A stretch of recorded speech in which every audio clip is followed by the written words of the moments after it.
نظام کی بنیاد رکھی گئی۔ اس کی پہچان عدل و روایات، تحمل، حاکمیت، اہلی اور معاشرتی فلاح تھی۔ اس نظام میں انسان کے بلند ہونے کی بنیاد نہ دولت تھی، نہ اس کی نسل، بلکہ اس کا علم و تحفظ و سند میں اشاعت اسلام کا بڑا سبب اور عادلانہ نظام تھا، جس کے ذریعے ایک اعلیٰ ذات کے فرد اور ایک کم معاشرتی مقام کے حامل شخص کو یکساں عدل کے خصوصیت کا موقع ملے۔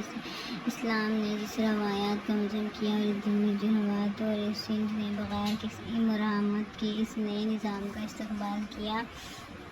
ابن قاسم کو اپنا نظام ہند اور استحکام معاملات میں جو لوگ دین کی سربلندی کے لیے کوشاں ہیں، مسلم حکومت انہیں سخت ناپسند کرتے ہیں اور جیل اور تقریب ان کا نشانہ بناتی ہے۔ ایسی شکل میں تحریک آزادی کی ہے جو ایشیا، وسط ایشیا اور افراد میں اپنے انسانی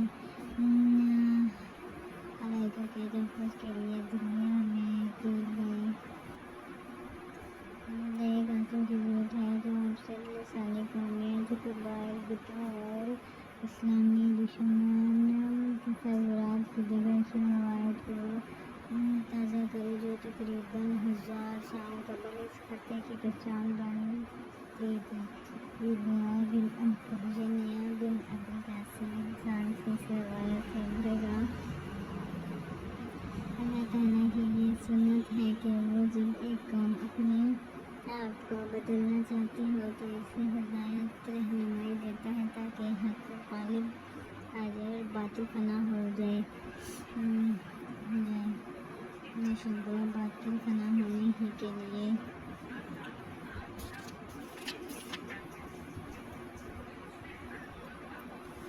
رمضان اور جشن پورا رمضان کو اپنا مہینہ کہا ہے، گویا پورے ایک ماہ تک اللہ سبحانہ و تعالیٰ کی طرف سے انسانیت کی ہدایت اور فلاح کے لیے نازل کیے جانے والے کلام عزیز سے اپنے تعلق کو، اپنی محبت کو، اپنی وابستگی کو تازہ کیا جائے اور یہ مہینہ جشن قرآن بن جائے۔ انسانی معاشروں میں جشن خصوصیات موقع پر بنائی ہوئی ہے۔ آزادی کسی ملک سے یوم استقلال سے وابستہ ہوتا ہے۔ جشن ولادت وہ لوگ مناتے ہیں جو اپنے یا کسی کی ولادت کو کسی مقامی عرصے سے وابستہ کرنے پر ایمان رکھتے ہیں، لیکن جشن قرآن کا تعلق اس کے پیغام اور اس کی انقراض تعلیمات کے ذریعے تاریخ انسانیت میں ایک نئے دور کے آغاز سے ہے۔ یہ ایک پرقدر جشن ہے۔ اس کا آغاز یکم رمضان سے اور اختتام میں یکم جولائی کا ہوتا ہے اور پورے مہینے میں نہ صرف روزہ ادا بلکہ قوموں کی تاریخ میں ان کی وراثت اور ان کی روایات میں بعض ایسے اہم دن اور اوقات ہوتے ہیں جو نشان روا اور سنگ میل کی حیثیت رکھتے ہیں، جن پر اگر غور کیا جائے تو نہ صرف ماضی کے نقش و باز مستقبل کے اہداف بھی روشن ہو جاتے ہیں۔ یوم باب اسلام کی اہمیت نہ صرف برصغیر پاکستان کے بسنے والے افراد کے لیے بلکہ پوری دنیا کے مسلمانوں کے لیے غیر معمولی ہے۔ یہ دن اس لحاظ سے اہمیت رکھتا ہے کہ ابن قاسم کے قدموں کا اس خط میں اسلام کی دعوت کو لے کر آنا نہ صرف سندھ بلکہ صدیوں بعد دنیا کے نقشے پر اسلام کے نام پر ایک مملکت خودداد اور اسلامی جمہوریہ پاکستان کے قیام کا پیش خیمہ ثابت ہوا۔ 10 رمضان المبارک 93 ہجری کو اول اور ہجری کے مقام پر راجہ دیرات کا شکست کھانا اور ابن قاسم کا خطامند ہونا ایک انفرادی عمل نہیں تھا بلکہ امت مسلمہ کی تاریخ میں ایک نئے باب کا آغاز تھا۔ ابن قاسم نے اس خطے میں اسلام کے جو بیج بوئے، اس سے آخرکار شجر طیبہ کی شکل میں ایک نئی مملکت کا اظہار ہوا۔ ابن قاسم نے سندھ سے ملتان اور بعض روایات میں کشمیر تک اسلامی دعوت کو پہنچایا۔ اس طرح شمالی سے آنے والے مسلم فرمانبردار اور زمین تہذیب و ثقافت شاہ ولی اللہ دہلوی جیسے کو ستاق الدین کا بیان کیا پھر بھی دن کے زیادہ گارم شاہ عبدالعزیز اور عبدالحق حافظ دہلی کے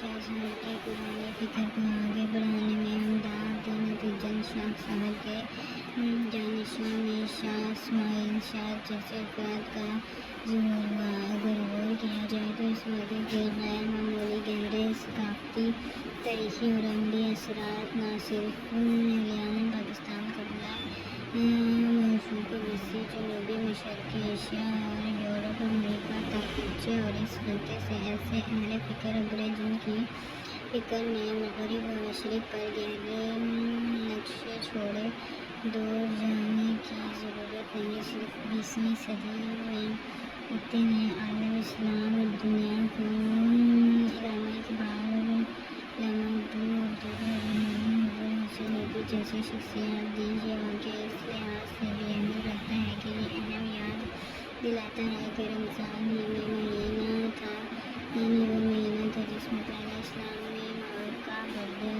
کے مقدمان، جس نے مستقبل میں انسانیت کے نقشے اور سمیت کا تعین کیا اور نظام عمل کو تباہ کر کے عدل اور توحید کی بنیاد پر ایک نیا عالم نظام دیا۔ اس نئی تحریک، اس نئی فکر اور نئی پکار نے انسانیت کو ایک نئے روح پر پروار نظام سے متعارف کرایا۔ بدر کے مؤثر نے تاریخ میں اہل اسلام کو مقام و خصوصیت دیا۔ سب نے جان لیا کہ اب تاریخ کون ہوگا، اب فیصلہ کس بنیاد پر ہوگا، اب انسانیت کے لیے معیار اخلاق کیا ہوگا۔ اس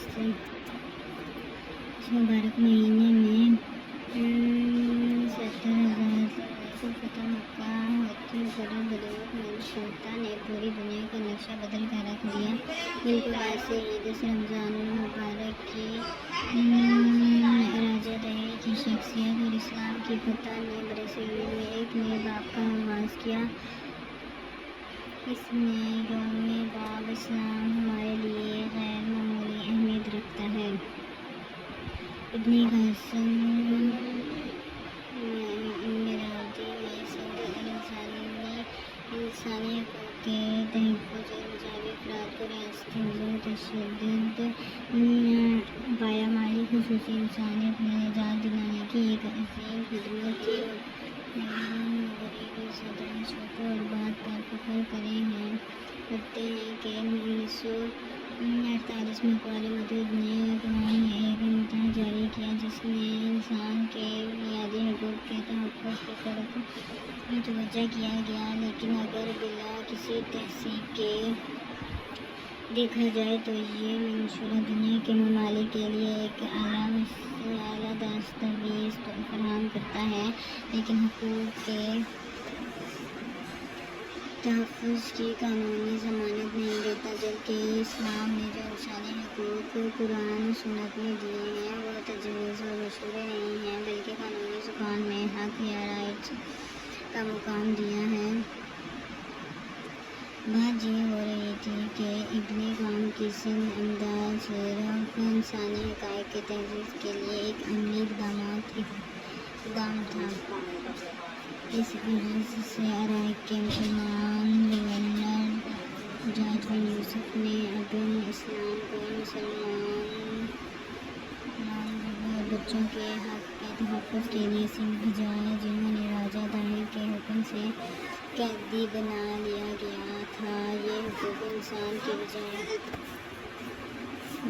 کہ انسانیت کے دور جدید میں پہلا اکثر اقدام تھا۔ ابن قاسم نے جو عالمی روایات زبانی وسائل کا قائم کی، اس میں صرف سطح پر اقوام متحدہ کے بشر انسانی حقوق میں تسلیم کیا گیا۔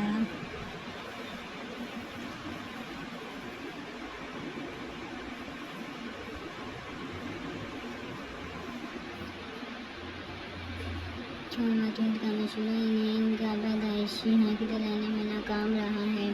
بہت واضح مثالیں فلسطین اور کشمیر کے مسلم انسانوں کی جدوجہد آزادی ہے۔ ابن قاسم نے سندھ میں جس روایت علم کا آغاز کیا، اس نے سندھ کی مروجہ جاہلی تہذیب کے تو حمیت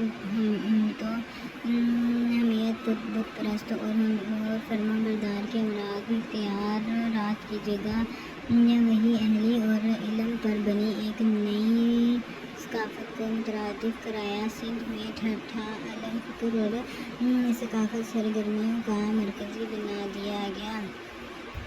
یہ شکل اختیار کی سندھ کاشی ٹائلوں اور ہندی شکلوں میں بننے والے رنگ برنگے ظرفوں کی برآمد کی ایک بڑی منڈی بن گیا۔ ایک وہ سرزمین جہاں پرست پر کا جبری تھا، انہوں نے اپنے ہاتھوں اور کھینچے ہوئے سلاج گونجی تھی، اور وہاں ہاتھ جو کال تک انسانی مجسمے اور ثابت ہوتے ہی اور بت بنتے تھے۔ کاشتکار ٹائل اور گھریلو استعمال ٹائرزان تزئین اور رہائش میں استعمال ہونے والے ظرائف کی تحقیق کے لیے مشہور ہو گیا۔ اب انسانی شکلوں کی جگہ فطرت سے قربت بھول بتوں اور ہندو شکلوں نے لے لی، اور فن سازی عدل انصاف کے پھیلانے کا ایک ذریعہ بن گیا۔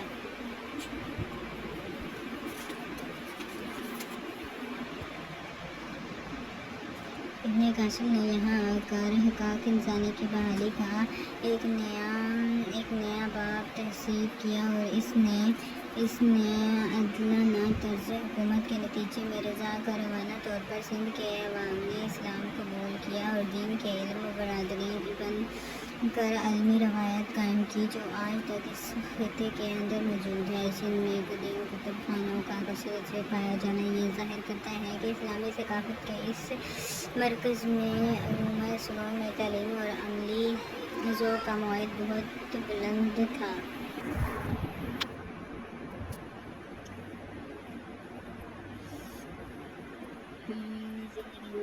زندگی کے مار کو کھول کر اپنا نہیں بنایا تھا۔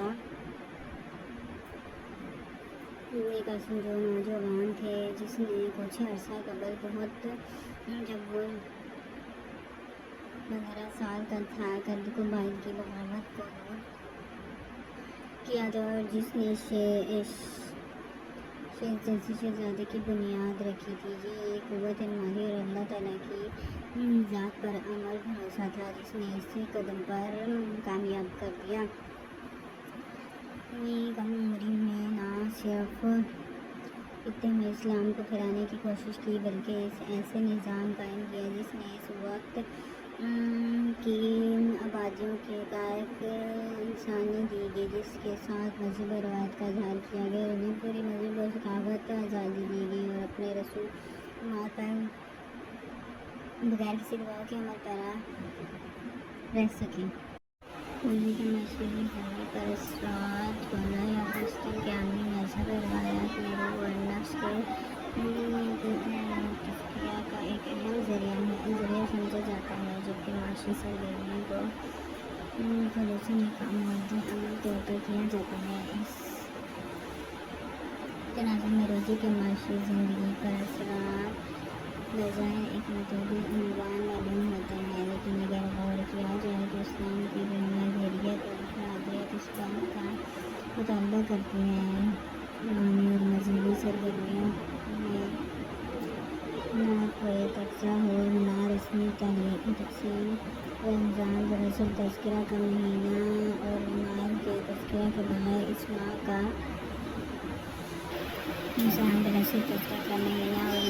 ترکیب اور بغیر اس ماہ کا تصور نہیں کیا جا سکتا۔ معاشی معاملات کے حوالے سے رمضان کریم سب سے پہلے جس پہلو کی طرف تمام اہل ایمان کے